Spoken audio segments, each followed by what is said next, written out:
औज़ुबिल्लाहि मिनश्शैतानिर्रजीम बिस्मिल्लाहिर्रहमानिर्रहीम। बारान रहमत। आज न्यूज़ की सहरी ट्रांसमिशन के साथ मैं हूं आपका मेज़बान सैयद शहरियार आसम।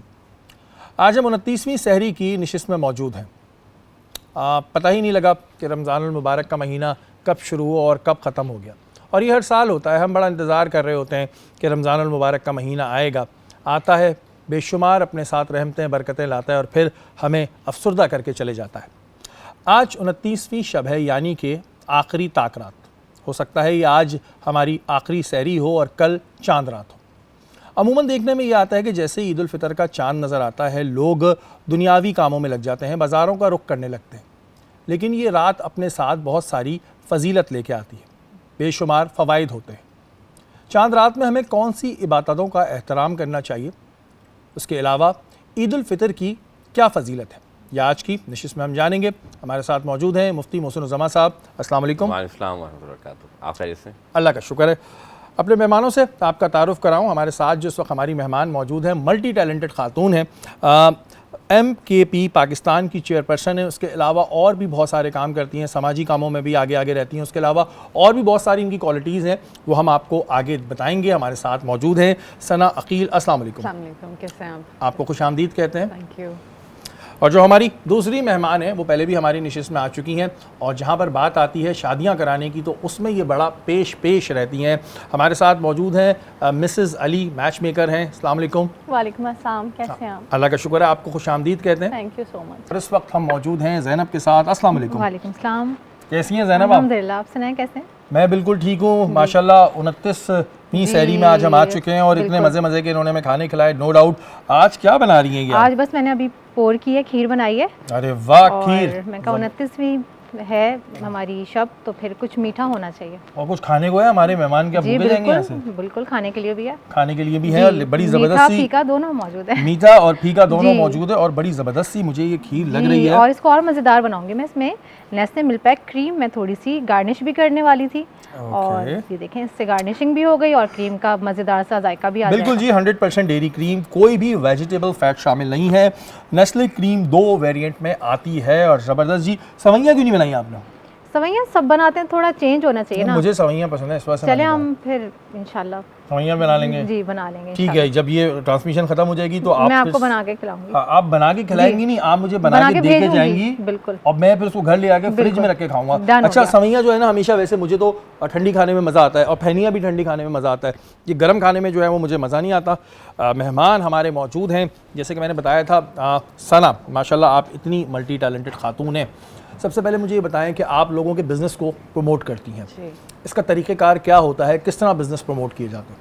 हम एक्चुअली एक गेट टुगेदर करते हैं जिसमें हम काफ़ी लोगों को बुलाते हैं, एक दूसरे से इंटरेक्शन होता है, आप कार एक्सचेंज करते हैं, उसमें एक दूसरे के बारे में पता चलता है। फिर उनका अगर ऐसा हो कि किसी एक ने अपना करवाना है, वैसे तो सब जितने मेंबर्स हैं हमारे पास 1000 से ज़्यादा मेंबर्स हैं माशाल्लाह ऑल ओवर द वर्ल्ड, तो जितने होते हैं वो आपस में खुद ही कनेक्शन कर लेते हैं। हमारा काम होता है बेसिकली उनको मिलाना। ठीक है। उसके बाद वो कनेक्शन करते हैं, और फिर बहुत सारे ऐसे होते हैं जो कहते हैं हमसे आप हमारी मार्केटिंग करें या हमें आप प्रमोट करें, तो हम उनको इस तरह से कहते हैं कि पूरा उनका बैनर बनाना, उनकी सारी प्रमोशन करना।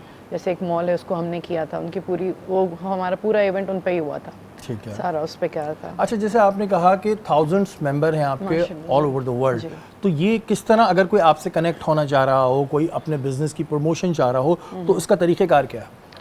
एक्चुअली हमारा स्टार्ट है मेंबरशिप से करते हैं। हम मेंबर्स होते हैं हमारे, मेंबरशिप ज्वाइन करते हैं, मेंबरशिप करते हैं अपनी, और उसके बाद वो हमारे पास डिफरेंट चैप्टर्स बने हुए हैं, like Sindh chapter, Pakistan chapter, America chapter, Russia chapter, Abu Dhabi chapter, Dubai, सब डिफरेंट चैप्टर्स हैं। तो हर जगह के अलग अलग मेंबर्स हैं वहाँ पे, सब होते हैं। तो अगर जैसे कोई हमारा पाकिस्तान से जा रहा है, दुबई जा रहा है, तो वहाँ पे उसको कोई भी प्रॉब्लम है या कुछ भी है, start from the airport they will help them, और उसको सारा तरीके से हेल्प करना उनको। बिज़नेस में अगर उनको किसी बिज़नेस के थ्रू किसी से मिलना है तो उनसे मिलाना, इस तरीके से सारा कुछ होता है। ये तो एक बड़ी अच्छी अपॉर्चुनिटी है, क्योंकि डेफिनेटली आप अगर एक सूबे से दूसरे सूबे जाएं तो वहाँ बड़ा परेशानियों का सामना होता है। ये तो आप एक मुल्क से दूसरे मुल्क में जो है ये सर्विस प्रोवाइड कर रही हैं।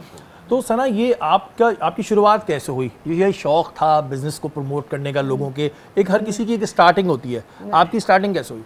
एक्चुअली मेरी स्टार्टिंग ये नहीं थी, मेरे भाई का था ग्रुप, उनकी डेथ हो गई अभी 4 साल पहले। तो तो उनके साथ मैं बहुत कनेक्टेड थी, तो I was the member of this group उनके साथ ही। तो उनकी डेथ हुई तो उसके बाद मैंने इसको ज्वाइन कर लिया। जितने मेंबर्स थे उन्होंने चाहा कि ख़त्म ना हो, तो उसको मैंने ज्वाइन करके फिर मैंने इसको चलाना शुरू किया। अच्छा, हमारे यहाँ जो बिज़नेस लोग करते हैं अमूमन क्या गलतियाँ करते हैं जो बिज़नेस इस तरह चल नहीं पाता है? कोई भी अगर कोई बिज़नेस शुरू करता है तो उसे किन चीज़ों का ख्याल रखना चाहिए कि ये चीज़ें मस्ट हैं? सबसे पहले जल्दबाजी नहीं करनी चाहिए। हमारे यहाँ लोग होते हैं शॉर्ट उनको चाहिए कि शॉर्ट फॉर्म में कुछ भी हो जाए, जल्द से जल्द हो जाए। स्टेप लेके चलना चाहिए, थोड़ा इंतज़ार करना चाहिए और फिर आपको अपने काम के साथ लॉयल होना चाहिए। अच्छा, ये मैंने देखा है कि लोग सोचते हैं कि जी बस बिज़नेस ऐसा हो, आज हमने शुरू किया है, कल करोड़ों कमा लें। एग्जैक्टली ऐसा होता नहीं है। आपको एक एक स्टेप लेके चलना पड़ता है, तभी आप ऊपर पहुँचते हैं, वरना तो आप अगर छलांग लगाएंगे तो आप गिरेंगे ही ना। अच्छा, मार्केटिंग, क्योंकि हर चीज़ के लिए मार्केटिंग बड़ी ज़रूरी है। strategy हमारे यहाँ कुछ लोग नेगेटिव मार्केटिंग करके भी अपना प्रोडक्ट बेचते हैं। जी। आप क्या समझती हैं कि जो लोग कुछ इस तरह के एड्स बना लेते हैं कि जो नेगेटिव हो रही होती है लेकिन उनकी प्रोडक्ट जो है वो सब जगह मशहूर हो रही होती है, तो ये उनके लिए सही रहता है कि बस जी प्रोडक्ट तो मशहूर होगा, या उनके लिए गलत है? फॉर द टाइम बिंग वो सही होता है, लेकिन आगे जाके तो ऑब्वियसली वो नहीं हो पाती ना। प्रोडक्ट उन्होंने शुरू कर दिया, अब जब वो चीज़ ही गलत है तो आगे जाके तो पता चल ही जाता है ना। आप चाहे जो भी करें, ऊपर अल्लाह तो देख ही रहा है ना। एक दफ़ा पता चलता है कि आपने कर लिया, छूट तो सबको मिलती है, फिर वो ख़त्म हो जाएगा। अगर आप सीधे तरीके से शुरू करें, सच बोलें कि जो चीज़ आपकी है उसको उसी तरह से दिखाएं, तो वो सही रहता है। झूठ बोल के करना और वो फेक काम करना कि मैं ये कर रहा हूँ और मैंने ये कर रही हूँ और कुछ और कर दिया, तो वो तो गलत है। अच्छा, आप ज़ाहिर है इतने सक्सेसफुल बिजनेसमैनों से आप मिली होंगी, जी। क्या राज क्या होता है? अब अगर हम जानना चाहें कि भाई कोई बिज़नेस कर रहा है और वो बड़ा मशहूर हुआ है, तो राज क्या आपने देखा कि ये ज़रूर इस सक्सेसफुली के पीछे ये काम ज़रूर इसका है? मेहनत करते हैं, मेहनत करनी होती है। और उस वक्त मेहनत करनी होती है कि जिस वक्त आप ऐसा वक्त होता है जैसे हम लोग यंग होते हैं, उस वक्त हम लोग दूसरी चीज़ों में होते हैं कि हम ये कर लें। कुछ लोग हैं मेरे पास ऐसे जिन्होंने बहुत अच्छी आज इस तरह बैठे हुए हैं कि उन्होंने कुछ नहीं करना पड़ता। वो कहते हैं आज हमें कुछ करने की ज़रूरत नहीं है। हमने उस एज में, उस यंग एज में मेहनत की है जिस वक्त लोग एंजॉय कर रहे होते हैं या वो सब कुछ कर रहे होते हैं, उस वक्त हमने किया। तो मेहनत इज़ मेहनत से आप और ये मेहनत जो होती है, देखें जब आप यंग होते हैं ना तब आप में बड़ी एनर्जी होती है और उसमें आप जो मेहनत करते हैं वो आपको ज़ाहिर है जिस्म में इतना दर्द भी नहीं होता। बुढ़ापे में जाके मेहनत करेंगे तो कभी ये जोड़ बोल जाएगा, कभी ये जोड़ बोल जाएगा। तो बेहतर ये है कि आप जवानी में मेहनत करें और बुढ़ापे में फिर उसका आप कहते हैं ना रिजल्ट लें। मिसेस अली, आपकी जानिब आएंगे। पहले जब आप आई थी तो आपसे बहुत सारे हमने बातें की थी रिश्तों के हवाले से। सबसे पहले मुझे ये बताएं कि अगर किसी की भी रिश्ता होता है तो ज़्यादातर लोग मंगनी की तरफ जानते हैं, इंगेजमेंट की तरफ। आपके ख्याल से एंगेजमेंट ज़्यादा सही रहती है या डायरेक्ट निकाह करा लो पहले? एंगेजमेंट बहुत अच्छी रहती है क्योंकि कैंडिडेट को आपस में एक दूसरे को समझने का टाइम मिलता है। ओके।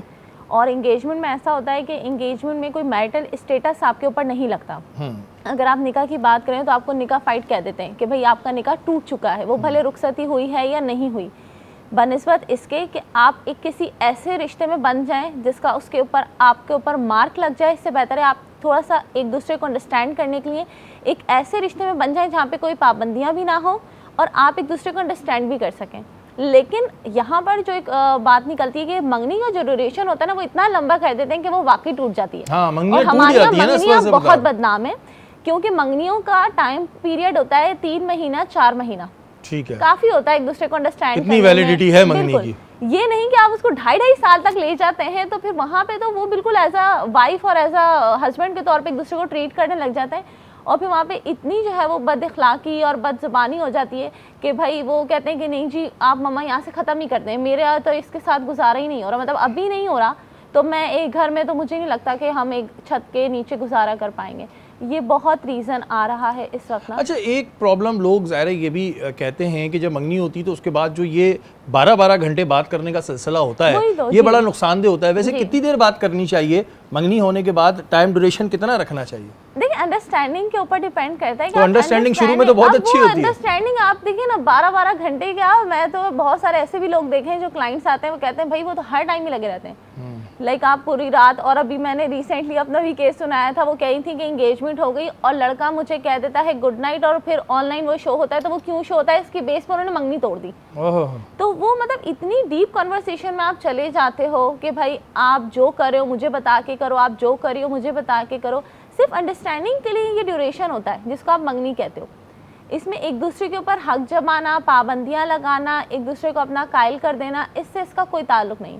सिर्फ समझने के लिए कि आगे की पूरी ज़िंदगी क्या आप एक दूसरे के साथ एक छत के नीचे गुजार सकते हो, उसका मतलब है मंगनी। ये नहीं कि आप उसको बिल्कुल एक तवील अरसे पे खींच दें और वहाँ पे मामलात आपके बिगड़ जाएं, फिर तो आप लोग खुद रिस्पॉन्सिबल हैं इस चीज़ के। तो यानी कि आप कह रही हैं कि जो मंगनी का ड्यूरेशन होना चाहिए, जो इसकी वैलिडिटी है वो 4 महीने मैक्स 4 मंथ, मैक्स 4 मंथ। और ये जो ईद के बाद होती है, क्योंकि अभी ईद आ रही है, ये ईद के बाद इतनी शादियां क्यों रखी जाती हैं? वैसे ये भी मैं आज तक नहीं समझ पाया, ईद के बाद क्यों इतनी शादियां होती हैं? थोड़ा सा आसानी हो जाती है क्योंकि कपड़े वपड़े लोगों के बने हुए होते हैं। अच्छा। आजकल आपको इवेंट्स पता है कितने हो रहे हैं, मतलब हमारे यहाँ तो खाली निकाह हुआ, शादी हुई और वलीमा हो गया, वो भी बड़े नॉर्मल, उससे ब्राइडल शावर, कवाली नाइट, ये बारात, वो शलीमा, वो वलीमा, तो लोगों के पास इतने जो है ना वो कपड़े नहीं मुझे होते। लगता है कि कपड़ों की गुंजाइश नहीं होती, तो वो ईद पे क्योंकि 3 सूट बने हुए होते हैं तो भाई उसमें, और मुझे लगता है ईदियाँ जमा हो जाती हैं शायद लोगों की ना अच्छी खासी। वो बचपन तो में वो होता था कि ईदियाँ ईदी जमा जो हो है गई ना तो वो हमने कोल्ड निकाल ड्रिंक पी ली। लेते। अब ईद इतनी भी नहीं मिलती कि जिससे हम शादी कर ले। नहीं, बचपन में होता था मिलती कि है। ईदी मिलती थी तो हम कोल्ड ड्रिंक पी लेते थे। जो इनविटेशंस आ रहे हैं, जिनको जो इनवाइट्स हैं, जो विजिटर्स हैं, उनको शायद होता होगा कि यार हमारा 1-2 सूट बन सकता है, 1-2 सूट बन जाते शादी हैं। फिर तो नहीं शायद हो ये सकती भी ईद में। रीज़न होता होगा, क्योंकि मैं ये बड़ा सोचता हूँ कि ईद के बाद क्यों होती है कि वो देते हैं ना, दूल्हा दुल्हन के जब जाते हैं तो वो ईदी के पैसों में बच्चों से लेके वही लिफाफे में डाल के दे देते होंगे। ये भी एक रीज़न हो सकता है। बाराने रहमत आज न्यूज़ की सारी ट्रांसमिशन में एक बार फिर आपको खुशामदीद कहते हैं। मेहमान हमारे मौजूद हैं। सना, क्योंकि माशाल्लाह आप जो हैं वो एक सोशल वर्कर भी हैं, गो के आपकी NGO नहीं है लेकिन आप सोशल वर्किंग कर रही होती हैं। अच्छा, अगर हम बात करते हैं सोशल वर्किंग की, तो अल्लाह ताला अपने ख़ास बंदों को चुनता है इस काम के लिए। Exactly. आपको किस तरह शौक़ हुआ? आपने किसी को देखा, किसी से मोटिवेट होके आपने ये काम शुरू किया? क्या रीज़न था पीछे? मुझे हमेशा से था ये लोगों के साथ करने का। मेरे घर में लोग काम करते थे तो मैं उनको, बच्चियाँ आती थी तो मैं उनको पढ़ाती थी। अरे वेरी गुड। उससे टाइम निकाल के मैं उनसे कहती थी काम करके अब मेरे पास आ जाओ, तो हम पढ़ाते थे उसको ना। तो बड़ा शौक़ था। अब जब मैं इस पर आई तो मेरे पास इतने सारे मेंबर्स थे। अब हम एक इवेंट करते हैं या हम कहीं खाने पे भी जाते हैं तो आप कितने पैसे खर्च कर लेते हैं उसमें, देखते हैं ना। तो हम लोग ये करते, तो मैंने उन्हीं मेंबर्स से कहा कि हम लोगों को ये करना चाहिए कि हम जमा करें, आप अपने ज़कात और इसमें से ही पैसे निकालें और वो हम जमा करके सिर्फ राशन नहीं दें। लोग रमज़ान में सब राशन देते हैं और पूरा साल क्या वो बंदा भूखा रहता है, नहीं खाता। रोज़ रमज़ान में लोगों का होता है ये कि राशन दे दो। हमारा ये होता है कि हम पूरे साल करते हैं। अरे माशाल्लाह, पूरा साल करते हैं माशाल्लाह। और ये एक सना इस वजह से भी अच्छी बात है कि अगर अल्लाह ताला ने आपको किसी मनसब पे बिठाया है तो आप उसका एक पॉजिटिव इस्तेमाल कर रही हैं। ज़ाहिर है क्योंकि आपकी मुलाकात ऐसे बिजनेसमैनों से होती है और वो भी करना चाह रहे होते हैं, लेकिन लोगों को सही रास्ता नहीं पता होता कि किसको दें, क्योंकि आजकल फ्रॉड भी बहुत है हमारे यहाँ। बहुत हैं। जी जी। तो ये एक बड़ी अच्छी चीज़ है सोशल वर्किंग के हवाले से जो आप करती हैं। उसके अलावा इंटीरियर डिज़ाइनर भी हैं आप। जी जी। तो ये इंटीरियर डिज़ाइनर वैसे बड़ा एक मुश्किल काम है क्योंकि किसी चीज़ को डिज़ाइन करना, अब ये भी देखें ना, इसमें भी बहुत इंटीरियर डिज़ाइनिंग का काम है। तो इसका आपने कोई कोर्स किया था या अपनी क्रिएटिविटी है? जी, मैंने कोर्स किया था इंडस वैली से, मैं किया था कोर्स। फिर मैं रशिया चली गई थी, वहाँ से मैंने उसे ख़त्म किया। फिर मैंने यहाँ पे काफ़ी अर्से काम किया है, फिर उसके बाद दोबारा स्टार्ट कर दिया। ये ग्रुप भी साथ चल रहा है, इंटीरियर डिज़ाइनिंग भी चल रही है। काफ़ी टफ होता है ये। अच्छा, जो आप इंटीरियर डिज़ाइनिंग की बात कर रही हैं, इसके लिए लाजमी है बहुत पैसे हों तभी कोई जगह हम खूबसूरत बना सकते हैं, या कम पैसों में हमारे जैसे लोग भी कुछ कर सकते हैं? नहीं नहीं, ऐसा नहीं होता। ये आपके बजट पे होता है। आपके बजट जो भी है, आप कहेंगे मुझे इस बजट पे चाहिए। मैं इंटीरियर डिज़ाइनिंग भी करती हूँ, इवेंट मैनेजमेंट भी करती हूँ और फर्नीचर डिज़ाइन भी करती हूँ। तो ऐसा नहीं है कि अगर आपको एक सोफ़ा बनाना है, आपकी ये है कि आप इस तरह चाहते हो, वो बता देते हैं हमें कि मुझे ये चाहिए, मेरा बजट इतना है। अब ये नहीं है कि वो उनके पास ज़्यादा पैसा है तो ही बनेगा, आपके बजट में वही चीज़ आपको हम बना के देते हैं। अच्छा, जैसे आपने माशाल्लाह बताया, देखिए मैंने शुरू में ही कहा था बहुत ही मल्टी टैलेंटेड है। आपने एक बात की इवेंट प्लानिंग की। अच्छा, आजकल एक बड़ी चीज़ शुरू हो गई है, हर कोई एक तो इवेंट प्लानर बन जाता है और लोगों की इवेंट तबाह बर्बाद कर देता है। और लोग करते क्या हैं, लोग पहले एक रेट लेंगे एक जगह से, दूसरा रेट लेंगे दूसरी जगह से, जो थोड़े से 5,000 रुपये कम होगा ना उसको डन करके आ जाएंगे। ये कितना नुकसानदेह हो जाता है? जी, ये नुकसानदेह होता है ऑब्वियसली। आपको जब ये होता है, ये शौक का कोई बोल नहीं है, आपको पता है। लोगों के पैसे भी बहुत हैं, तो वो शौक पैसे वालों का भी है और जो गरीब है उसका भी शौक है। जो अपनी गली में भी शादी कर रहा है उसका भी शौक है कि उसका अच्छा सा बना हुआ, और जो लोग पैसे वाले उनका भी शौक है बना हुआ। अब वो ये करना कि 2 पैसे और उसके लिए वो कुछ है, एक हमारे यहाँ कुछ लोग हैं जो करते हैं इस तरह से। 2,000-5,000 में डूबते हैं वो, मैंने देखा है। उनको 1,000 रुपये भी आप कम कर दें तो वो खुश हो जाते हैं। हाँ, बस इसमें खुश हैं। हाँ, वो कहते हैं 1,000 रुपये भी कम हो जाए तो मैं खुश हो जाऊँ। तो मैं तो इस तरह से नहीं करती। अगर आपको चीज़ चाहिए, सही चाहिए, आप अपना बजट बता दें उसमें हम करके आपको दे देंगे। अच्छा, जितना भी बजट बता दें, या आपने अपना एक बजट फिक्स किया हुआ है कि इतने हो तो हमारे नहीं, पास नहीं। आए वरना मत आए? नहीं नहीं, ऐसा नहीं है, हमारा ऐसा नहीं है। आपका जितना बजट है आप बता दीजिए, उसी में करेंगे। अच्छा, जितना भी हो। जितना भी हो, जो भी हो। मैंने आपसे कहा ना, गली में रहने वाले की भी ख्वाहिशात है ना, वो भी अपना चाहता है। अच्छा, अगर चलें अभी टेस्ट ले लेते हैं। अच्छा, किसी की बर्थडे पार्टी है तो मिनिमम कितने पैसों में हो जाएगी? बर्थडे पार्टी है, उसके बच्चे की खुशी है और 100 लोग हैं, 100 लोग हैं, तो मिनिमम कितने पैसों में सारी चीज़ें हो जाएंगी? डिपेंड करता है आपके ऊपर, आप क्या कर रहे हैं। उसमें खाना भी आ जाता है, खाना उसमें भी है, सब डिजाइनिंग कुछ भी आ है, जाती और मिनिमम क्या रेट, मतलब वो आप मिनिमम क्या होंगे? आप इससे कम में तो आप कहेंगी इससे कम में कुछ और कर लो। अब ये मैंने आपसे कहा ना कि अब डिपेंड करता है ये।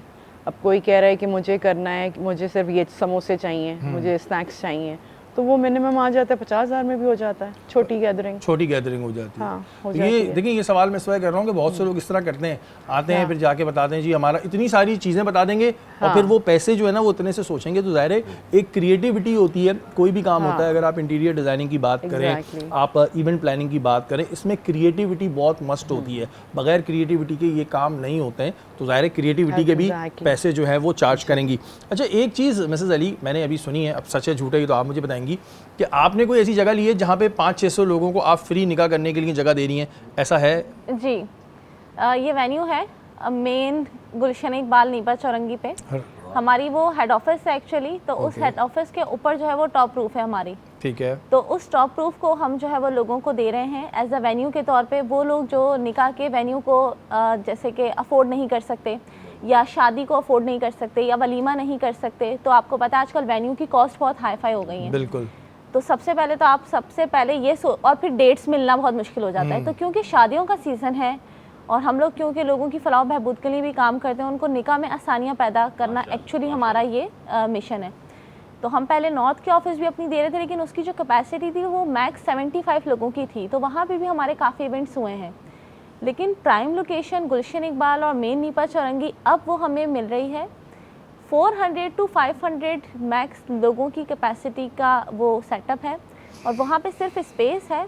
कोई भी अगर इंटरेस्टेड है तो वो हमारी वेबसाइट पे जाकर अब तो रश लग जाएगा, ये चलने के बाद रश लग जाएगा। हम कर रहे हैं, अल्लाह का शुक्र है, काफी बैक टू बैक बुकिंग हो गई है। अच्छा, ये तो नहीं है, ये तो नहीं है, मैं क्योंकि वो एंड में लिखा होता है ना इंक्लूडेड ऑल टैक्सेस के बाद नीचे कुछ और लिखा होता है, तो ऐसा तो नहीं है कि आप ये कहें कि जी ये हमसे करवा लें, खाना हम करेंगे और जितना भी उसकी डेकोरेशन है वो हमसे कराएंगे, ऐसा तो नहीं है? नहीं, क्योंकि हमारा सिर्फ रिश्तों का काम है, तो सिर्फ हम स्पेस दे रहे हैं और वहाँ पे हमारे सारे गार्ड्स वगैरह, जैसे मेड्स वगैरह, एक पूरा ऑफिस है। तो वहाँ पर तो अब जो भी हमसे कैंडिडेट आ रहा है लेने के लिए, तो वो खुद अपना सेटअप ला रहा है, खुद अपनी केटरिंग ला रहा है, सिर्फ हमारा इस स्पेस जो है वो यूटिलाइज हो रहा है। और उनके जाने के बाद हम अपने बंदों को कह देते हैं कि जी सफाई कर दो, क्योंकि वो सामान तो आपको पता है डेकोरेशन का रेंट पे होता है, लेकिन मजीद जो सफाई होती है या धुलाई हो गई वो फिर हम करवा देते हैं, ताकि जो दूसरा कैंडिडेट आ रहा है वो अच्छे से उसको यूटिलाइज कर ले। और देखिए, मैंने ये पूरा सवाल भी इस वक्त क्लियर कर लिया कि लोग बाद में कहीं इस तरह सोच रहे हो, इस वजह से मैंने पहले ही क्लियर कर लिया। जैसे हम रेस्टोरेंट्स में जाते हैं ना, बिल आता है उसके नीचे पे टैक्सेस भी लिखे होते हैं, तो कोई ऐसा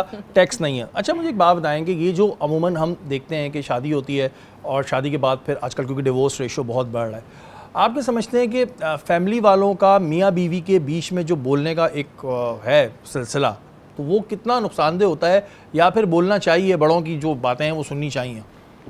थोड़ा हद तक फ़ायदा है, लेकिन काफ़ी हद तक नुकसान ही है, क्योंकि हमारे पास जो 90% केसेस आते हैं वो जॉइंट फैमिली सिस्टम की वजह से ही आते हैं। ठीक है। तो जो हमारे मैच्योर इनफ लड़के होते हैं वो तो सबसे पहले कह देते हैं, नीचे प्रोफाइल में लिख देते हैं कि भाई हम लोग अपना फौरी शादी के बाद सेपरेट रहेंगे। जो मैच्योर होते हैं, जिनका इतना एहसास है कि वो एक अलग घर मैनेज कर पाते हैं। नॉर्मली लोगों की शादियां 25-26 में हो जाती हैं, उनकी अर्निंग इतनी नहीं होती, इतने वो फाइनेंशियल स्टेबल नहीं होते, उनकी मजबूरी होती है कि जॉइंट फैमिली के उस एक कमरे में अपनी ज़िंदगी को गुजारें। उनके लिए जब वो ज़िंदगी का आगाज़ कर रहे होते हैं, उस लड़की के लिए वो एक बहुत टिपिकल टाइम हो जाता है, क्योंकि वो सबसे पहले अपने हस्बैंड को अंडरस्टैंड करने की कोशिश कर रही होती है, उसको टाइम तो मिला नहीं होता। फिर वो वहीं उसके साथ साथ सास को भी अंडरस्टैंड करने की कोशिश करती है, जो बची नंदे हैं, जो आई हुई भाभियां हैं, मतलब सबको एक साथ लेके चलना पूरे कुंबे को देख रही हो जाता है। हाँ, और फिर हर बंदी की एक्सपेक्टेशन होती है नई दुल्हन। भाई नई दुल्हन की भी एक्सपेक्टेशंस आप उसको भी अंडरस्टैंड करें। अच्छा, ये क्यों होता है वैसे? नई दुल्हन से सारी एक्सपेक्टेशंस क्यों लग जाती हैं? नई दुल्हन आई है तो ये कपड़े भी अच्छे धो देगी, नई दुल्हन आई है ये खाना भी अच्छा बनाएगी, नई दुल्हन के हाथ में जायका नहीं है, कि नई दुल्हन क्यों इतना बेचारी वो बन जाती है? बहुत हाईलाइट कर दिया जाता है इसको, वरना अगर आप उमूमन देखें तो आपके सारे काम उसकी शादी से पहले भी चल रहे थे। हाँ, और अगर वो कभी मायके चली जाएगी खफा होके या छोड़ के तब भी चलेंगे। तो आप उसको इतना तो प्रेशराइज नहीं करें कि वो अपनी ज़िंदगी गुजार ही ना पाए और वो आखिर में तलाक हो जाती है। तो हमारे पास जो बच्चियाँ आती हैं, अगर हम लड़कों की एज करें 26 में जो लड़के हैं उनकी जो बीवियाँ होती हैं वो 21-22 साल की होती हैं। तो अब हमारे पास जो डिवोर्स केसेस पिछले 2-2.5 साल से आ रहे हैं वो आ रहे हैं कि जो 21-22 साल की बच्चियाँ हैं और उनके साथ 1-1.5 साल के बच्चे हैं। अब आप मुझे बताएं उनको सोसाइटी एक्सेप्ट करेगी? नहीं करेगी। ये बड़ी देखिए प्रॉब्लम होती है और मैं इस पर अक्सर ये बात कहता हूँ कि भाई हमें ना हर चीज़ इतनी ज़्यादा, कोई भी नई लड़की आ रही है ना उससे एक्सपेक्ट नहीं करनी चाहिए कि यही सारे काम करेगी, ये जो है ये हमसे ही मुस्कुरा के यही मिलेगी, हम नहीं मिलेंगे। और बोलना चाहिए, ठीक है, जो माँ बाप होते हैं बड़ों का एक्सपीरियंस लेना ज़रूरी है। ऐसा नहीं है कि अगर लड़की भी आ रही है या लड़का भी है वो ये सोचे कि नहीं मैंने तो कोई एक्सपीरियंस लेना नहीं, मैंने किसी की नहीं सुननी होती है, लेकिन कुछ चीज़ें जो हैं वो बड़ों को भी अंडरस्टैंड करनी चाहिए। मुफ्ती मोहसिन साहब हमारे साथ मौजूद हैं। मोहसिन भाई, जैसे ही चांद रात हम सुनते हैं कि अगले दिन ईद उल फितर है, लोग जो हैं वो दुनियावी कामों में लग जाते हैं, बाज़ारों में रश लग जाता है। आप क्या समझते हैं इस रात में इबादत, कौन सी इबादत है जो करनी चाहिए? बेहतरीन, माशाल्लाह।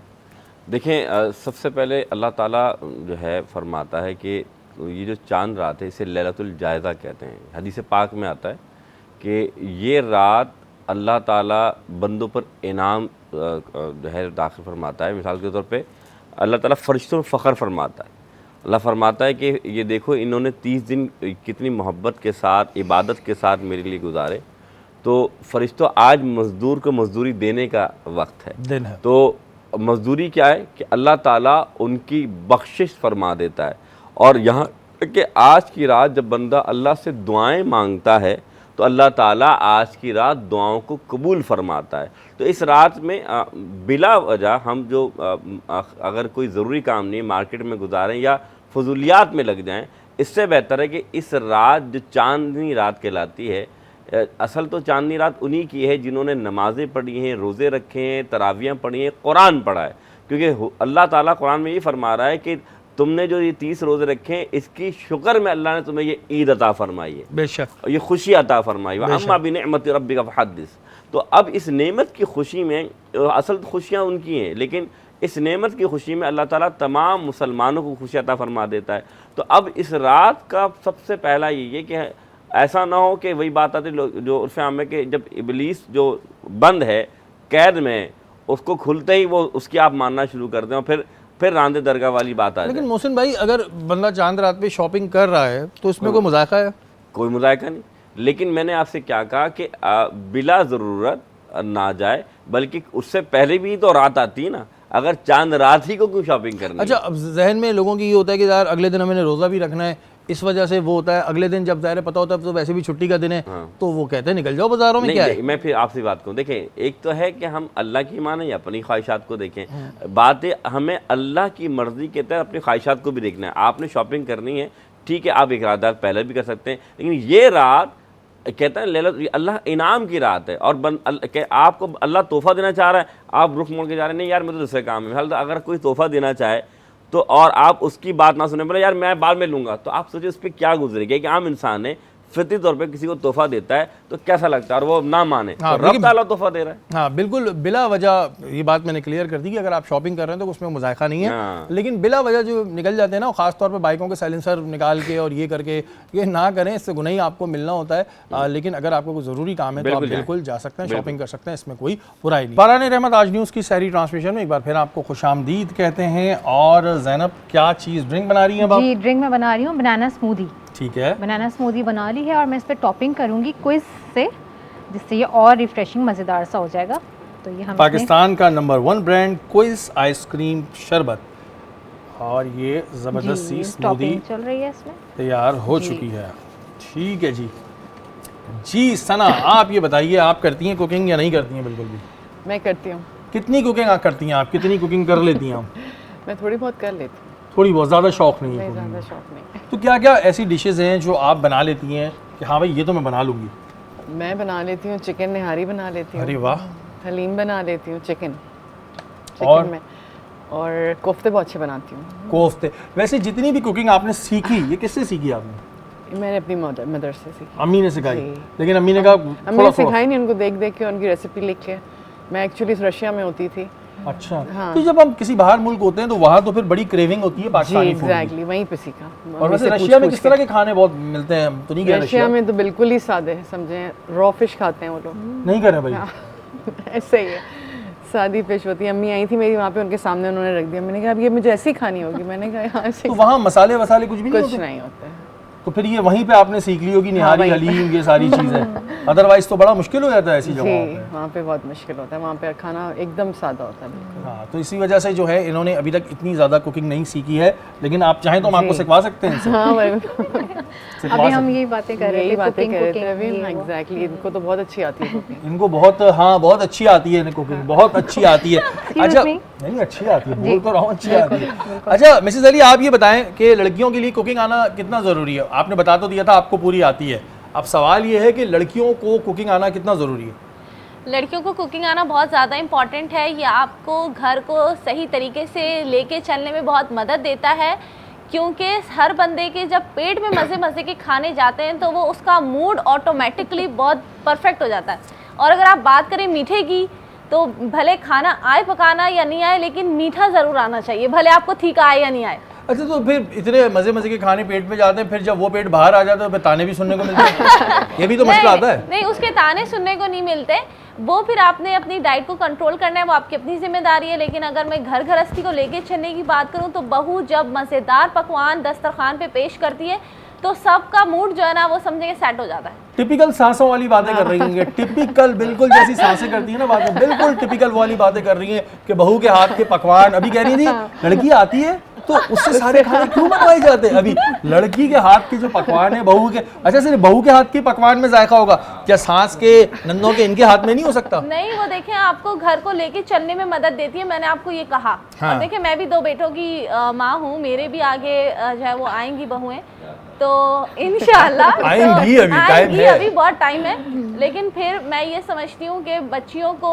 मीठा तो पकाना आना चाहिए। मीठा पकाना आना चाहिए, मीठा पकाना बाकी कुछ आए ना आए, मीठा खिला खिला के गुजारा करो। हाँ बिल्कुल। सुबह सुबह मीठा, दोपहर में भी मीठा, रात में मीठा, पूरे दिन मीठा खिलाएं, बाकी कुछ खिलाए नहीं। आपको वैसे मीठा बनाना आता है कि? जी मुझे आता है। ये इतना पॉज ले के बोल रही है ना तो मुझे कुछ हो रहा है। क्या क्या मीठा बना लेती हैं आप? मैं कुछ खास नहीं बनाती, बस वो गुलाब जामुन, सवैयाँ आती हैं बनानी? सवैयाँ आती हैं। सवैयाँ आती हैं तो बस सही है, सवैयाँ जो होती है ना सवैयाँ वो आती हैं। आना मस्ट है, तो हमने इनको पास कर दिया।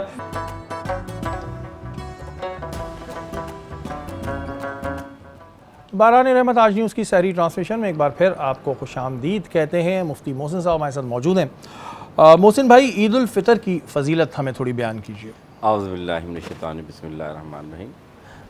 ईद का दिन ये अल्हम्दुलिल्लाह हर साल लौट कर आता है, और ईद की खुशियों के बारे में मेरे नबी अलैहिस्सलाम फरमाते हैं, जब ईद का दिन आता है तो अल्लाह ताला अपने बंदों को ईद की नमाज के लिए बुलाता है, और सिर्फ नमाज के लिए नहीं बुलाता, बल्कि अल्लाह फरमाता है आज तुम मुझसे जो मांगोगे मैं तुम्हारी दुआ कबूल फरमा लेगा। सुभान अल्लाह। यानी आज का जो दिन है, यानी ईद के दिन जो खुशियों का दिन है, एक होता है ना कि हम अच्छे कपड़े पहनते हैं, नए हों या ना हो, अच्छी खुशबू लगाते हैं, गुस्ल करते हैं, लेकिन याद रखिएगा अल्लाह ताला की सबसे बड़ी नेमत ये है कि इस दिन अल्लाह ताला मुसलमानों की, ईमान वालों से इतना खुश होता है कि जब वो दुआ मांगते हैं अल्लाह ताला फ़ौरन कबूल फरमा रहा होता है। फिर कुछ ऐसी सुन्नतें हैं जो इस दिन हमें पूरी करनी चाहिए। ख़ास तौर पे ईद उल फितर की जब हम बात करते हैं, या सबसे पहले आप जान लें कि ईद उल फितर इसलिए कहते हैं कि हम फितरा देते हैं, और आपको फितरे का हमें पता है। सबसे पहली सुन्नत है कि इस दिन जो है आप गुस्ल करें, यानी कि बात लें, नहाएं। उसके बाद दूसरी सुन्नत है खुशबू लगाना। फिर तीसरी सुन्नत ये है कि इस दिन आप ईद उल फितर में कुछ खा के जाएं, या मीठा, यानी मीठा खा के। शीर खुरमा आमतौर पर बनाया जाता है हमारे घरों में, या फिर कोई भी खजूर भी खा लें आप, तो मीठी चीज़ खा के जाएँ। फिर सदक़ा फ़ितर अदा करना, ये भी सुन्नत रसूल है। फिर जिस रास्ते से आप जा रहे हैं वापस उस रास्ते से ना आए। फिर चौथी बात ये कि आप इसके साथ साथ पैदल का सफ़र करें जाते हुए। और याद रखिएगा, कोशिश ये कीजिए ईदगाह में नमाज़ पढ़ना जो है इसका बड़ा अजर व सवाब है। अच्छा, ये जो एक रास्ते से जाएं और फिर उस रास्ते से वापस ना आए, इसके पीछे रीज़न ये था कि आप ज़्यादा लोगों से मिल लेते हैं, ज़्यादा लोगों से मुसाफा कर लेते हैं, यही रीज़न है? देखिए इसलिए एक तो ये तो आप बयान करें, लेकिन ये सुन्नत रसूल है, मेरा आका सल्लल्लाहु अलैहि वसल्लम की सुन्नत है। और इससे सबसे बड़ी बात होती है कि मुसलमान आपस में जो बाकी रह गए हैं उनसे ना मुलाकात हुई तो दूसरे रास्ते से आते हुए उनसे भी मुलाकात हो जाए और खुशी का इजहार एक दूसरे से मुआनका करके और मिल के मुसाफा करके खुशी का इजहार किया जाए। अच्छा मोहसिन भाई, ये 3 बार गले मिलना ज़रूरी है ईद पे? ये बड़ा मसला होता है वैसे कुछ लोगों को कि 3 बार। अब मिसाल के तौर पे मैं अपने एक दोस्त से गले मिल रहा हूँ, उसके साथ 15 और खड़े हुए, सारे खड़े हुए, तो एक दफ़ा चल जाएगा या 3 दफ़ा है? देखिए 3 दफ़ा जो है ना, ये एक मुसलमान से जो बार बार आप गले मिलते हैं ये तो एक एहसन अमल है, लेकिन अगर आप एक मरतबा गले मिल लें तो इसमें कौन मजाक करें। असल चीज़ मुआनका या मुसाफा करना यानी गले मिलना या हाथ मिलाना। लेकिन मैं फिर आपको मोमिन का आईना होता है और हुजूर फरमाते हैं एक मुसलमान दूसरे मुसलमान के लिए जस्द यानी कि जस्द वाहिद की तरह, जिस्म वाहिद की तरह है। तो जिस्म जब वाहिद हो तो बार बार जो इसलिए मिला जाता है ताकि आपस में इत्तेहाद और मोहब्बत बढ़ जाए। वो तो आपकी बात ठीक है, लेकिन मोहसिन भाई अक्सर ये प्रॉब्लम भी आती है ना, आप अब मस्जिद से बाहर निकले, अब आपका एक जानने वाला है, आप उससे मिल रहे हैं, अब बुरा लगता है उसके साथ 15 खड़े हुए, तो फिर 15 से 3 बार अगर मिल लें तो ऐसा न मिले, अगर ना मिल सके तो एक मरतबा काफ़ी। अच्छा, जो लोग ईद की नमाज नहीं पढ़ते या नहीं पढ़ पाते उनके लिए क्या हुक्म है? देखिए ईद की नमाज वाजिब है। वाजिब से मुराद के 6 ज़ायद तकबीरात हैं और वाजिब नमाज के लिए ये है कि ये जो ईद की नमाज है अगर कोई शख्स जान के नहीं पढ़ता तो गुनाह सगीरा, लेकिन अगर 3 ईदें उसने बिल्कुल ही नहीं पढ़ी तो गुनाह कबीरा हो जाता है, फिर उसके लिए तो लाजिम है कि तौबा करेगा। अच्छा, ये नमाज वाजिब जो है ये क़ज़ा नहीं है इसकी, लेकिन उसे तौबा इस्तग़फ़ार करनी पड़ेगी। ज़ाहिर सी बात है कि वो गुनाह कर रहा है बार बार और ईद की नमाज़ को जान के छोड़ रहा है। तो ईद की नमाज भाई पढ़ लिया करें, क्योंकि अक्सर लोग जो है पूरी रात शॉपिंग में रहते हैं, हाँ। फिर ईद वाले दिन जो सोते रहते हैं। अच्छा, ये ईदी जो देते हैं हम ईद वाले दिन और तोहफे देते हैं, ये सही है? क्यों नहीं देना चाहिए। मुसलमानों का आपस में एक दूसरे को इनाम इकराम देना चाहिए।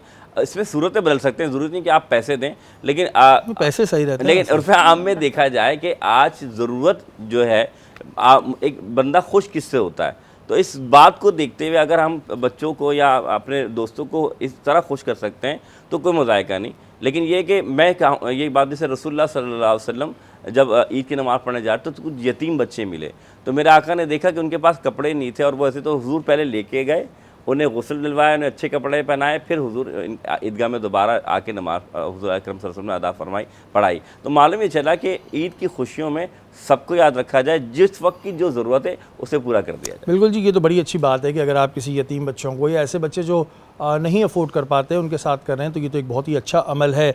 अच्छा, मुझे ये बताएं मिसेज़ अली, आपकी कितनी ईदी जमा हो जाती है वैसे? ऐसी सवाल आ गया। नहीं, पहले जमा होती थी, अब तो बिल्कुल भी नहीं जमा होती। सबसे हाईएस्ट कितनी गई आपकी? मुझे मेरे हस्बैंड बहुत अच्छा अमाउंट दे देते हैं।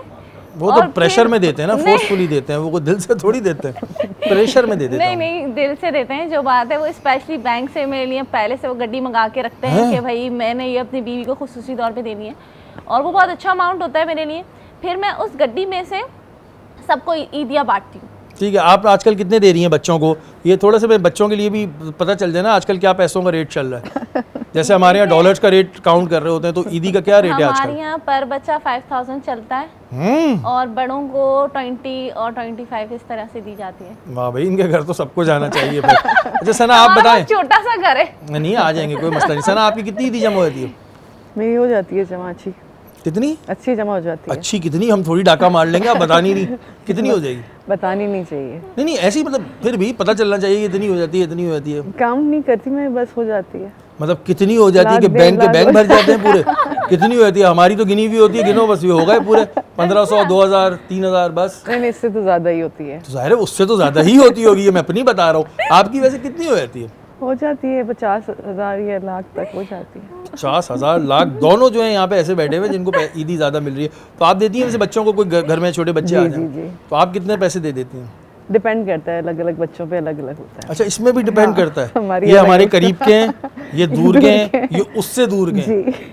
जी, क्या कहना चाहते हैं? मैं कहना चाह रहा था कि हम ये जो गले मिलते हैं ना, असल में ये सहाबा का तरीक़ेकार है, तो हम सहाबा के तरीक़े के भाई इसलिए गले मिलते हैं। तो मैं कहूँगा कि मर्दों को ख़ास तौर पे इसका एहतमाम करना चाहिए ताकि आने वाले जो बच्चे हैं, क्योंकि अब जो है हमारे बच्चों के अंदर वो चीज़ नहीं रही, मुसाफा भी नहीं करते, यानी कि आप हाय यूँ कर देते हैं। तो मेरे ख़्याल से हमें इस मुसावात को कायम रखना चाहिए ताकि लोगों में आपस में मोहब्बत कायम हो। ठीक है, ये तो एक बार जो सहाबा इकराम से है वो तो ज़ाहिर है हम सब पे फ़र्ज़ है। तो आप लोगों ने वैसे अपनी शॉपिंग कर ली है, आप दोनों ही इतना बिजी रहती हैं, हो गई ईद की शॉपिंग हो गई आप? जी जी बिल्कुल, मैंने तो रमज़ान से पहले ही कर ली थी। क्या मतलब 2 महीने पहले कर ली थी आपने? हाँ बिल्कुल, रमज़ान से पहले बच्चों की, अपनी हस्बैंड की, सबकी मैंने शॉपिंग कर ली थी और जो मुझे देने भी थी वो भी मैंने कर ली थी। हमारी बहनों तो को हस्बैंड की जाता शॉपिंग भी आप ही करती हैं? है। जी जी जी बिल्कुल वाह यार, बड़े को मासूम बिल्कुल आदमी है। बिल्कुल बिल्कुल। तो हस्बैंड को आप जो पहना दें कि भाई ये पहनना है आज आपने, ये शर्ट है, ये पैंट है, ये करो। जी जी जी हैं? जी बिल्कुल, उनका वार्डरोब मैं सेट करती हूँ। अगर मैं उनको तो शरीफ का टैग मिला हुआ है और जो बाकायदा उनकी तस्वीर देखता है या उनसे मिलता है तो वो कहता है उनको कि आप बड़े शरीफ हैं। हाँ, ये उनकी शख्सियत है। ये तो मुझे बातें सुन के एहसास हो रहा है कि कपड़े भी बेगम जो है बड़े वो ले आती हैं। मासूम शख्सियत के समझे हामिल है। बहुत ही मासूम शख्सियत के हामिल हैं ये, बिल्कुल। और बिल्कुल जी, आप तो पसंद भी किसी और ही की पहन रहे तो अच्छी बात है। वैसे आपने सना कर ली है शॉपिंग वॉपिंग अपनी? जी जी कर लिया। वैसे आप तो सारे इंटीरियर डिज़ाइनर भी हैं, ये भी हैं। आप वैसे बार्गेनिंग कराती हैं या नहीं कराती, या ऐसी जगहों पे जाती हैं जहाँ बार्गेनिंग का कॉन्सेप्ट ही नहीं है? हाँ, कॉन्सेप्ट ही नहीं है वहाँ पे, आप नहीं करा सकते। अगर आपको कभी कोई ऐसी जगह ले जाएं जहाँ पे बार्गेनिंग कराने का चांस हो तो आप करा पाएंगी? कर लेती हूँ मैं, हाँ करा लेती हूँ। नहीं, आपको देख के नहीं लगता आप बार्गेनिंग करा पाएंगी? और इनको देख के ना लोग पैसे भी ज़्यादा बोलते होंगे। थोड़ा बोलती कम है। नहीं, इनको देख के पैसे ज़्यादा बोलते होंगे, ऐसा होता है कि होता कभी है आपको ऐसा। देख के ज़्यादा पैसे बोल देते हो? हाँ तो मैं कम करवाती हूँ उससे, अगर किसी के साथ जाती हूँ तो। किसी के साथ जाते किसी को अगर किसी ने करवानी हो मेरे साथ चलें, शॉपिंग करवा दें, उनको कम करवानी तो करते हो, कम करनी चाहिए। इस तरह बोलने से तो कभी कम नहीं होंगे। वैसे ऐसा हुआ है, ऐसा होता है कि कुछ लोगों को देख के ना लोग पैसे ज़्यादा बोल देते हैं, तो आपके साथ ऐसा होता है? अब पता नहीं है मुझे। क्या आपको देख के फ़ौरन पैसे बढ़ा देते होंगे, नहीं इतने की नहीं है तो इतने की है? ये चीज़ें हो होती हैं सकता है वैसे। ये। और आप वैसे आप करा लेती होंगी बार्गेनिंग? नहीं, मैं तो फिक्स रेट पे जाती हूँ। नहीं, लेकिन वो मुझे मेरे पता है, आप साथ- महंगी जगह जाती है, दिल पे ना मेरे लें। साथ एक हस्बैंड का बड़ा अच्छा सीन हुआ था। उसमें ये हुआ था कि हम जा रहे थे आगा नूर ना, तो वहाँ पर उन्होंने बोला कि ये कितने का ड्रेस है, तो उन्होंने कहा 55 की रेंज है हमारी। तो मेरे हस्बैंड ने कहा आप 55 इतना एक्सपेंसिव? तो उन्होंने कहा नहीं, हम क्या कहते हैं इस फिक्स से होते हैं। तो उन्होंने कहा आप कम से कम 500-1000 तो की कमी रखें। तो मैंने कहा इतनी सी छोटी सी अमाउंट कम कराने का क्या फ़ायदा, मतलब 1000-500 रुपये कम करने से क्या फ़र्क पड़ेगा। 50,000 का सूट ले कौन रहा था? बार्गेनिंग नहीं, मेरी बहन की शादी थी तो वो अच्छा, ब्राइडल अच्छा। ड्रेसेस होते हैं वहाँ पे, तो हम उस प्रोस्पेक्टिव से गए थे शॉपिंग के। तो बस हमारा फिर वहाँ रिकॉर्ड लग गया कि अगर इतनी आप महंगी चीज़ खरीद रहे हो तो 500 की क्या, मतलब नहीं भी कम करे तो क्या है। तो 500 कम करानी है। बार्गेनिंग का वो हो जाता है कि हमने डायरेक्ट बार्गेनिंग करी। उस पे लिखा था 55,000, आप बोलते 5500। यहाँ से शुरुआत करें, फुल आप लाइट हाउस वाला स्टाइल लाएं तो ज़्यादा अच्छा होगा, फिर उसमें जो है वो कमी होगी। अच्छा वैसे मुझे ये बताएं, इवेंट आप प्लानर हैं, किराए पे भी मिलते हैं? मैंने सुना है ये कपड़े जो मिल रहे हैं ये किराए पे? मिलते हैं। तो ये कितने तक में दे देते हैं, और कितने वाला सूट कितने किराए पे एक दिन के लिए मिल जाता? आपने शेरवानी लेनी है, आपने कुछ लेनी है तो वो डिपेंड करता है। 10,000 में ही मिल जाता है, 15,000 में, 5,000 में ही मिल जाता है। तो वैसे सही नहीं है ये, आप क्या कहती हैं? वैसे तो कोई वैसे शादियों में तो कोई नहीं लेता, आई डोंट थिंक सो कि कोई लेता है। ये तो सब जो ड्रामा वगैरह में हो रहा होता है वहीं पे होता है। नहीं शादियों वैसे शादियों में ले लें, क्या है, मतलब एक ही दफ़ा तो पहनना है, में नहीं, ऐसा नहीं होता। इसमें क्या बुराई है वैसे? कोई बुराई नहीं है, लेकिन वो चाहते हैं ना सब लोग कि नया सूट हो, नया जोड़ा। बताओ नहीं नया है कि नहीं है, क्या है? पैनोनी का कॉन्सेप्ट होता है ना, किसका? हाँ। पैनोनी का दिखावे का कॉन्सेप्ट होता है, तो ये मसला है। वाकई में मुझे लग रहा है मैं मैच मेकर के साथ बैठा हूँ। पैनोनी ये क्या होती है भाई? भाई दुल्हन के यहाँ से जो दुल्हे को जाती है और दुल्हे के यहाँ से जो दुल्हन को आती है और पूरे खानदान अहले कबीला की आती है, उसको आप पहनोनी आप कहते तो हैं, काफी गिफ्ट वगैरह जिसमें बड़ी फजूल खर्ची होती है मेरे पर्सपेक्टिव से। तो अच्छा वो जो आ रहा होता है कि बड़े भाई का ये, बड़ी भाभी का ये, उस पे लिखा हुआ भी जी होता है। जी जी बिल्कुल, तो वो पहनोनी ये अभी आती है, तक तो चल रहा है जाहिर सी सिस्टम? बात है भाई, अब तो ये- काफी एक्सपेंसिव ये हो हमारे गया, पूरे culture पूरे का एक बनते हिस्सा हैं। है, ये कल्चर पूरे है। बॉक्सेस बनाए जाते हैं, बहुत खूबसूरत बॉक्सेस होते हैं, उसमें एक सूट होता है, बाकी चीजें होती हैं। उसमें अब सस्ता खाली सूट नहीं रख नहीं रख सकते? सकते, और उसमें सस्ते सूट नहीं दे सकते उसमें? नहीं, इसमें सस्ते सूट नहीं होते।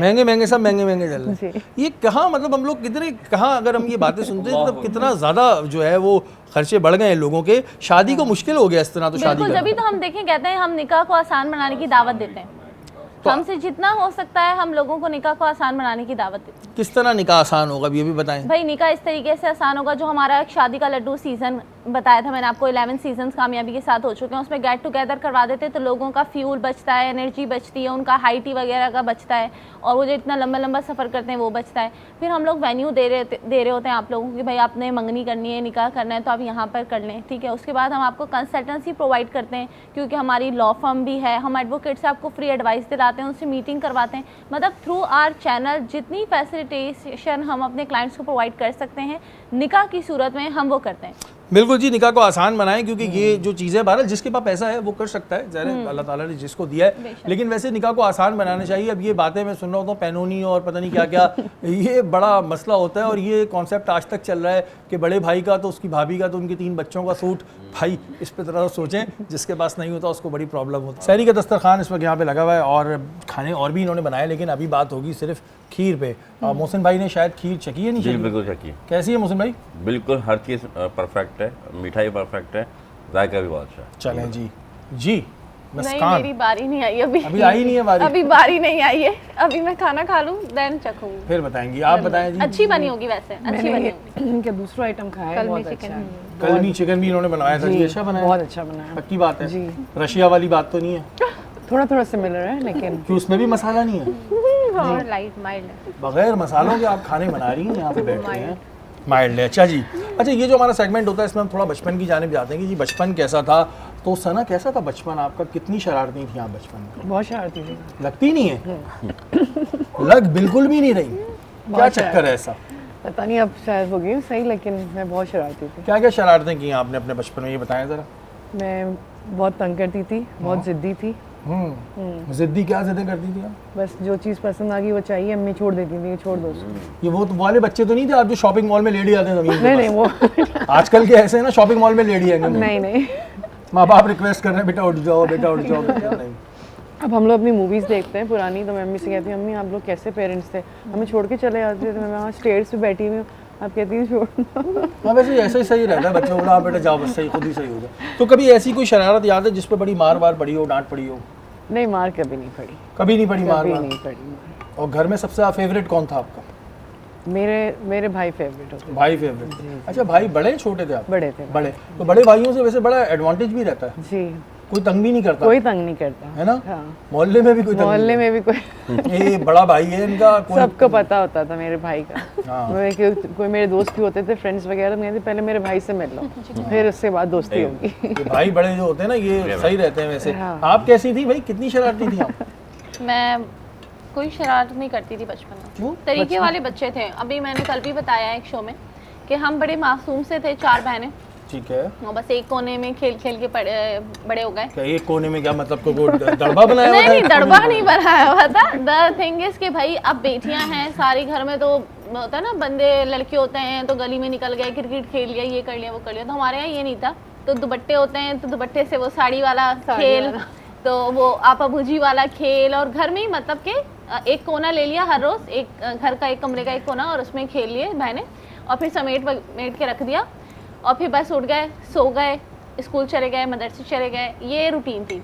मासूमाना बचपन था बिल्कुल, आपका। हाँ, मतलब कोई ऐसी कभी कोई ऐसा कोई हादसा नहीं हुआ, adventure कोई नहीं। चोट नहीं लगी किसी को, कुछ नहीं, बड़ा सीधा सीधा सा गुजर गया बचपन। खैर से बड़े शुक्र करते हैं हमारे वालिदैन कि अब जब देखते हैं हमारे बच्चों को या किसी और को तो कहते हैं हमारे खैर से पल गए, और किसी बिना हादसे के अल्लाह का शुक्र है, वरना तो ये फट गया वो फट गया होता रहता है तो बच्चों ये के साथ। कभी कोई आपने ऐसी शरारत की नहीं जिंदगी में? नहीं, अल्लाह का शुक्र है हमारी चारों बहनों के कभी साथ। बैल बजा के नहीं भागी, कभी नहीं, किसी के दरवाजे नहीं, पे नहीं नहीं, कूदी? नहीं, नहीं, ऐसा नहीं था, कुछ नहीं? ऐसा नहीं था, नहीं। आपने तो की होगी सना बैल बजाई? बैल, हाँ। देखिए बैल आइडिया हो रहा था कि बैल बजाई होगी इन्होंने। Bell scheme. नहीं, बैल नहीं, बैलें बजा बजा के भागते हैं ना वो बच्चे, पता चल जाता है। अच्छा अब चले एक और सवाल करते हैं, पढ़ने में कैसे थे आप लोग?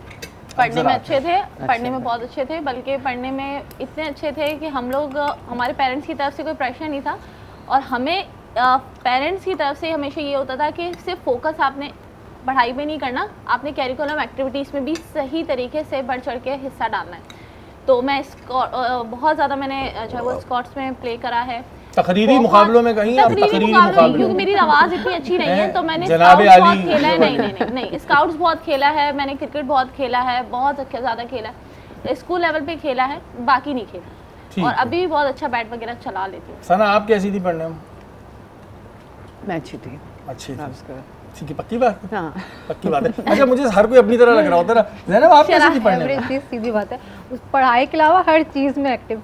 हाँ। जो टैबलोज होते थे ना, उसमें वो तैयार होना और वो क्या आप दरख्त बन के तो नहीं खड़ी नहीं, होती? नहीं, आप दरख्त बन जो के खड़ी नहीं characters- होती? नहीं, मतलब बस तैयार शेयार होने अच्छा, नहीं आपने टैबलो में क्या परफॉर्म किया, अब जरा बताएं। अब यार वो तो उस टाइम पता नहीं क्या जो मेरी सिचुएशंस नगमे- होती होंगी उस मेरी टाइम। नगमे वगैरह। हाँ वो हो गया, अच्छा, 14 मुझे अगस्त पे ऐसा- होती थी होती चीजें। थी। मुझे ऐसा वो लग रहा है करी। वो आपको दरख्त बना के खड़ा कर देते हैं। हैं, आप दरख्त बन के खड़ी रहे पूरे वक्त। नहीं टैबलोज भी तो 14 अगस्त की जो वो होती थी चीजें, हर चीज में पार्टिसिपेट हमारी टीचर थी, वो हमें बोला करती थी पढ़ाई में जीरो, बाकी तमाम चीज़ों में हीरो।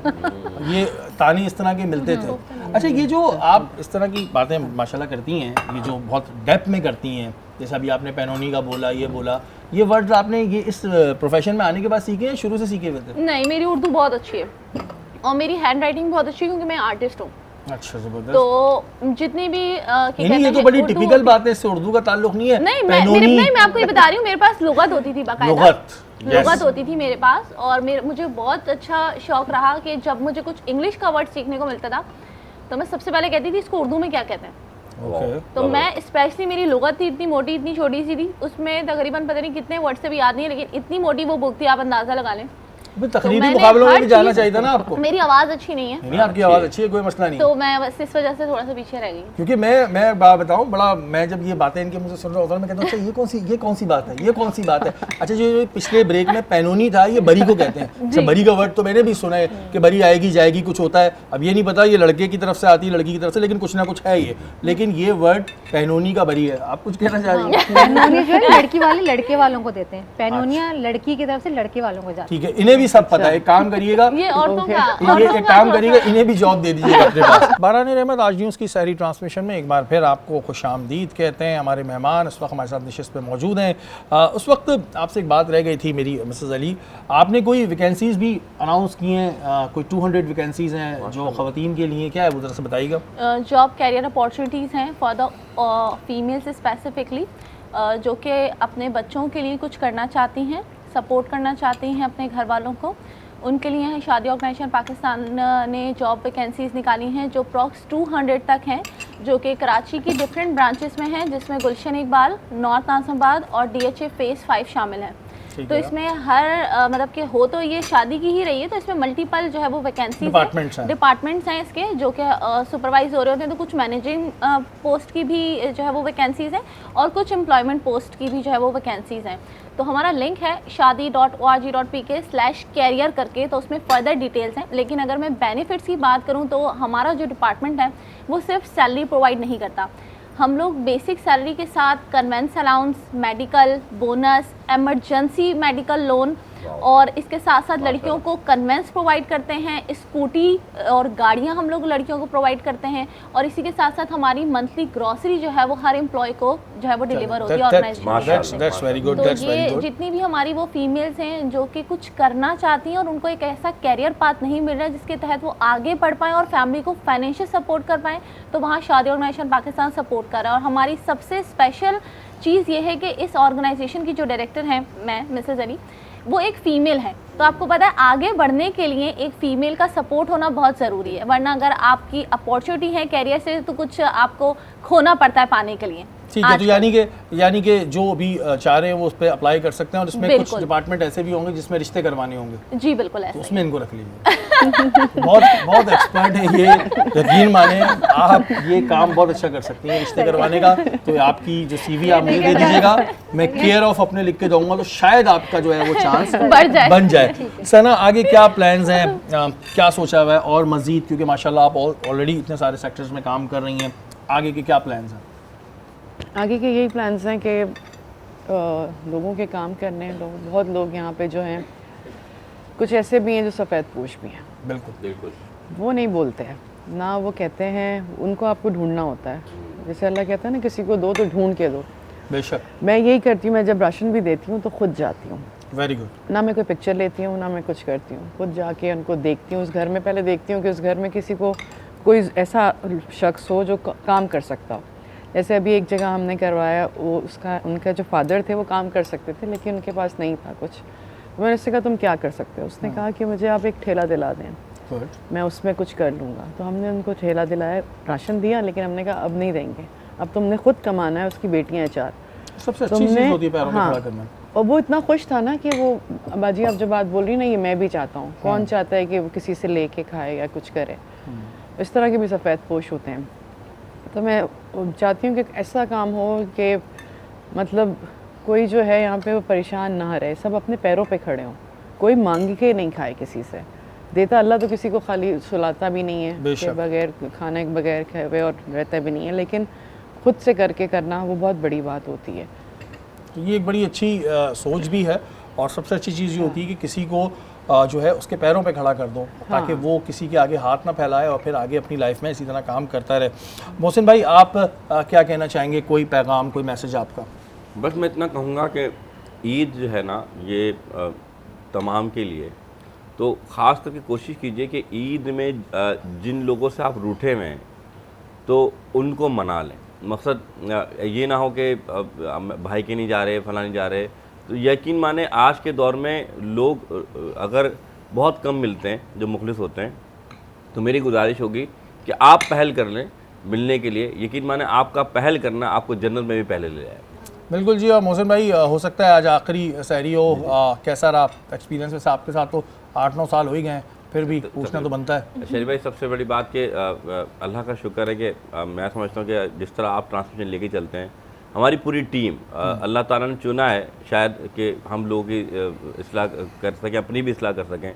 मैं नया शुक्रगुजार हूँ पहले राहिल भाई का भी, जो अब यहाँ पर नहीं है, अदनान का, यासिर का, आपका, पूरी हमारी कैमरामैन टीम का, जिसमें तमाम मैं नाम लूँगा तो फिर ये तमाम लोग खुदाई कसम दिल से काम करते हैं। जहाँ तक कि जो हमारा फ़र्ज करते हैं, जो चाय लेकर आते हैं हमारे भाई, जो सब करते हैं, सारे दिल से काम करते हैं। डेफिनेटली सबका अल्लाह ताला इन सबको कामयाब, बड़ा एक रोल होता है। ज़ैनब, क्या कहना चाहेंगी आप? बस बहुत अच्छा लगा ही नहीं कि मैं पहली दफ़ा काम कर रही हूँ, पूरी टीम, आप स्पेशली और अदनान, सबके साथ बहुत बहुत अच्छा लगा। और मैं बहुत मिस करूँगी आप सब लोगों को। दिल से बोल रही हैं आप? बिल्कुल दिल से बोल रही हूँ कि माशाल्लाह बहुत अच्छा मेरा एक्सपीरियंस रहा, मुझे बहुत मज़ा आया। बहरहाल जी, ये जो भी ट्रांसमिशन होती है इसमें बहुत सारे लोगों का हाथ होता है। अगर मैं बात करूं अपनी ENG डिपार्टमेंट की, makeup department, sensor department, MCR, PCR, finance department, उसके अलावा और भी जितना ट्रांसपोर्ट है, अदनान, यासिर, मेरी पूरी टीम, वसीम, इसके अलावा माज, ज़यान, सफदर, सत्तार, तो ये सारे लोग हैं जिन्होंने बिल्कुल, वो पीछे से सत्तार हाथ भी ला रहा, मैं रह गया। इन सबका एक बड़ा बशारत है। ENG में बशारत आप भी आ गए हैं, आप भी आ गए हैं, आबिद शाह साहब भी आ गए हैं। तो जितने भी लोग थे, स्पेशली आज TV की मैनेजमेंट के, जिन्होंने बड़ा इसमें हमारा साथ दिया और इस ट्रांसमिशन को कामयाब बनाया। अगर कल दोबारा आपसे मुलाकात हुई तो फिर ज़ाहिर दोबारा होगी, लेकिन अगर कल ईद हो जाती है, ज़ाहिर कल चांद रात होती है और फिर ईद होती है, तो मेरी जानिब से, मेरी पूरी टीम की जानिब से एडवांस में आप सबको ईद मुबारक। आप दोनों मेहमानों का बहुत शुक्रिया, आप हमारी नशिश पे आए। अल्लाह ताला आप लोगों को बहुत सारी खुशियाँ दे, इस नशिश से बहुत सारी दुआएं आपके साथ जाएंगी। शहीर भाई का भी शुक्रिया। शहीर भाई का भी बिल्कुल जी शुक्रिया। मुझे इजाज़त दीजिए, आपसे फिर मुलाकात होती रहेगी। पाकिस्तान जिंदाबाद।